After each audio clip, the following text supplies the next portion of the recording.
Hello students. So this is your next lecture. Last class we have studied about application of Gauss's theorem for spherical shell charge for the electric field intensity at a point due to a charged spherical shell if the point lies outside the cell. जो point था वो cell के बाहर था, outside था, तो उसके वजह से जो केसेस था वो हम देखे थे. तो फर्स्ट केस देख लिए थे जिसका वैल्यू आया था E is equal to q by 4πε0 r square. कब? जब चार्ज गॉसेस जो स्फीयर था, गॉस मतलब sorry not Gaussian, it's a sphere just like a sphere, वो जो स्फेरिकल शेल था उसके बाहर एक चार्ज था जिसकी वजह से हमको इलेक्ट्रिक फील्ड इंटेंसिटी डिटरमाइन करना था. सो यहाँ तक हम लोग कंप्लीट किए थे concentrated at the centre of the shell. Now in terms of surface charge density, surface charge density के टर्म्स में क्या होगा, राइट. सिग्मा क्या है? सरफेस चार्ज डेंसिटी मीन्स उसका जो सरफेस पे जो चार्ज का जो डेंसिटी है वो क्या है? सिग्मा है. Then Q is equal to 4πr square into sigma. तो जो चार्ज होगा वो क्या हो जाएगा? सरफेस, इसका जो सरफेस एरिया स्फेरिकल का वो क्या है? 4πr स्क्वायर होता है, और सिग्मा क्या है? Surface charge density, right. तो ये दोनों का प्रोडक्ट होगा. This from equation 2. तो इक्वेशन 2 में ये Q का वैल्यू ये वाला पुट करते हैं तो क्या मिलता है? ये 4π कैंसिल होता है, sigma by epsilon not r square by r square. ये वाला रेडियस है जो स्फेरिकल शेल था, और ये वाला जो गॉसियन सरफेस हुआ, गॉसियन स्फीयर जो हम लोग ड्रॉ किए उसका ये रेडियस है, ठीक है. तो this is equation 3. Now come to the next point, next case when point P lies on the surface of the thin spherical shell. अगर thin spherical shell के ऊपर point रखा हुआ है, हम लोग लास्ट क्लास क्या किए थे कि एक शेल था, इस पर हम ऐसे गॉसियन सरफेस P पॉइंट पे बोला था निकालने हमको क्या? इंटेंसिटी, ठीक है. तो इस तरह से हम गॉसियन सरफेस ड्रॉ किए थे. तो यहाँ से यहाँ का जो रेडियस था वो स्मॉल आर था, और यहाँ से यहाँ का जो रेडियस था वो क्या था? कैपिटल आर था, राइट. अब क्या हो रहा है कि ये जो स्फेरिकल शेल है, सेकंड केस, ये जो शेल है इस पे क्या है? इस पॉइंट पे क्या है? इस पॉइंट पे मीन्स इस पॉइंट पे इंटेंसिटी हमको निकालना है. जब इस पॉइंट पे इंटेंसिटी हमको निकालना है तो गॉसियन सरफेस ड्रॉ करने की ज़रूरत नहीं पड़ेगी. मीन्स ये जो दोनों का जो रेडियस होगा, मेरा रेडियस क्या हो जाएगा? आर ही रहेगा, ठीक है. एक ही रेडियस की हमको ज़रूरत पड़ेगी, एक ही रेडियस रहेगा. सो यहाँ इक्वेशन में ये जो इक्वेशन 3 है, यहाँ 2 रेडियस था जस्ट बिकॉज 2 स्फीयर था तो 2 रेडियस कंसिडर करना पड़ा था. तो ये भी रेडियस किसके इक्वल हो जाएगा? ये जो स्मॉल आर स्क्वायर है ये कैपिटल आर स्क्वायर के इक्वल हो जाएगा. So it is clear from equation 2. Equation 2 देखो तो उसमें क्या हो जाएगा? यहाँ जो स्मॉल आर स्क्वायर था उसकी जगह हम क्या लिखेंगे? Capital R square. This is our equation 4, right. And from equation 3 we have, और इक्वेशन 3 से देखो यहाँ पर small R is equal to capital R हो गया है क्योंकि ये ई चार्ज है, मतलब यहाँ पे जो चार्ज डिस्ट्रीब्यूट है ये इसका रेडियस है. So sigma by epsilon not R square by R square, right. ये आर स्क्वायर कैंसिल होता है तो आंसर मेरा आता है sigma by epsilon not.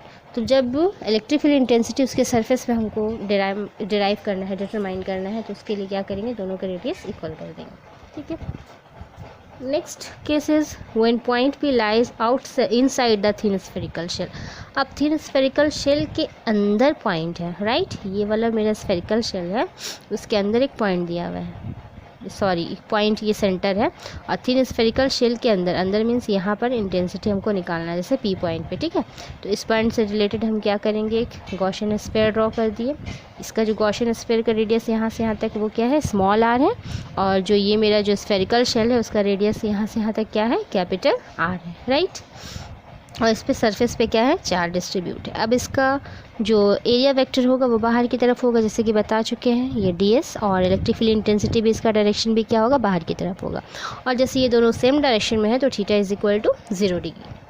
So now according to Gauss's theorem of electrostatics, हम लोग गॉसेस थ्योरम के अकॉर्डिंग जानते हैं कि E dot D is equal to क्या होता है? Q by epsilon naught. और जबकि कोई चार्ज अंदर नहीं है, Q इज़ इक्वल टू 0 हो जाएगा. यहाँ पर तो कोई चार्ज नहीं, चार्ज क्या है? बाहर है. यहाँ अगर कोई चार्ज नहीं है तो इलेक्ट्रिक फील्ड इंटेंसिटी मेरा यहाँ पर क्या हो जाएगा? 0 हो जाएगा. जब E डॉट डी 0 होगा, Q का चार्ज क्या है? There is no charge, so the value of Q becomes 0. So putting this value of Q in the above equation, we get something 0 by something is equal to 0. So electric field intensity is equal to 0. So it is clear from equation 6 that electric field intensity inside the charged thin spherical shell is 0. तो जो थीन charge spherical shell होता है, उसके अंदर के जो electric field intensity होता है वो क्या होता है, ज़ीरो होता है। इसी वजह से जो इलेक्ट्रिक लाइन्स ऑफ फोर्स होते हैं कोई भी कंडक्टर में, वो भी क्या होते हैं, ज़ीरो होते हैं, राइट। नो इसमें देखते हैं variation of electric field intensity E with distance R. R के डिस्टेंस से इलेक्ट्रिक फील्ड का इंटेंसिटी देखो वेरिएशन क्या होता है। यहाँ हम लोग डिस्टेंस ले लेते हैं और यहाँ इंटेंसिटी ले लेते हैं। इंटेंसिटी क्या होता है, कांस्टेंट होता है एक वैल्यू पे आके, ठीक है। और ये वाला जो मेरा डिस्टेंस है, जैसे जैसे हम डिस्टेंस को बढ़ा रहे हैं मेरा इंटेंसिटी कांस्टेंट होता है। लेकिन एक पॉइंट के बाद जब r is equal to capital R तक रहता है, एक पॉइंट के बाद जब r को इनवर्सली प्रोपोर्शनल लेते हैं तो फिर ये धीरे धीरे डिस्टेंस बढ़ाने से क्या होता है, इंटेंसिटी क्या होता है, घटते जाता है, ठीक है। तो ये इसका कैरेक्टरिस्टिक्स हो गया, मीन्स इसका वेरिएशन हो गया, ग्राफ हो गया, ठीक है। सो यहाँ पर हम लोग गॉसेस थ्योरम कंप्लीट करते हैं। और गॉसेस थ्योरम का और भी एप्लीकेशंस है सिलिंड्रिकल के लिए, बट वो हमारे लिए ज़रूरी नहीं है। So come to the next point, electric potential. What is electric potential? Electric potential at a point in the electric field is defined as the work done in moving a unit test charge, positive test charge from infinity to that point against the electrostatic force. तो first of all we have to know that what is work done. work done किसको कहते हैं? work done उसको कहते हैं कि जैसे कोई बॉडी है, इसमें फोर्स लगा, ठीक है, यहाँ से फोर्स लगता है वर्क डन, या ऐसा फोर्स लगे या ऐसा फोर्स लगे, और फोर्स लगने से ये बॉडी क्या होता है, इधर डिस्प्लेस हो जाता है, ठीक है। तो वर्क डन का फॉर्मूला होता है force into displacement. Force body में लगा, बॉडी कितना डिस्प्लेस हो रहा है, वही क्या हो गया, उसका वर्क डन हो गया, राइट। सो यहाँ इलेक्ट्रिक पोटेंशियल बोल रहा है कि इलेक्ट्रिक पोटेंशियल का मतलब होता है कि वर्क डन किस वजह से, in moving a unit positive test charge from infinity to that point against the electrostatic force of electric field, right. Means यहाँ पर एक पॉइंट है, राइट, ये ए पॉइंट है, हम बहुत दूर से एक पॉजिटिव चार्ज को लेकर आ रहे हैं, किसके पास, ए पॉइंट के पास, ठीक है। इसको दूर से, इन्फिनिटी मीन्स बहुत दूर से लेकर आ रहे हैं हम इस चार्ज को यहाँ पर ए के पास रखने के लिए, ठीक है। तो यहाँ पर फोर्स, इलेक्ट्रोस्टैटिक फोर्स के अगेंस्ट काम हो रहा है। चार्ज को जब एक लेकर हम इधर आ रहे हैं, तो अगर ये पॉजिटिव है, ये पॉइंट अगर है, या फिर इसको हम एक पॉइंट कंसिडर कर लेते हैं और यहाँ कोई पॉजिटिव चार्ज है, पॉजिटिव चार्ज को हम यहाँ पर लेकर आ रहे हैं, तो इलेक्ट्रोस्टैटिक फोर्स तो लग रहा है और साथ साथ इसमें डिस्प्लेसमेंट भी आ रहा है। तो force into displacement is equal to work done. So यहाँ वर्क डन हो रहा है। तो जब हम कोई यूनिट पॉजिटिव चार्ज को एक बहुत दूर से, इन्फिनिटी से हम एक पॉइंट पे लेकर आते हैं, तो उसमें जो वर्क डन होता है उसी को हम लोग क्या कहते हैं, इलेक्ट्रिक पोटेंशियल।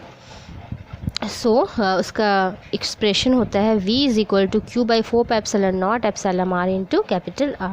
तो इलेक्ट्रिक पोटेंशियल एक फिजिकल क्वांटिटी है जो बताता है फ्लो ऑफ चार्ज, चार्ज के फ्लो को one body to another body, एक बॉडी से दूसरे बॉडी में जो चार्ज फ्लो करता है उसके बारे में बताता है। ये एक स्केलर क्वांटिटी है बिकॉज इसका कोई डायरेक्शन नहीं होता है, और इसका डायमेंशनल फॉर्मूला होता है mL² T-3 A-1, और ऐसा यूनिट होता है वोल्ट, और 1 volt is equal to 1 joule per coulomb. So इसका यूनिट इस तरह से भी हम लोग ले सकते हैं, राइट।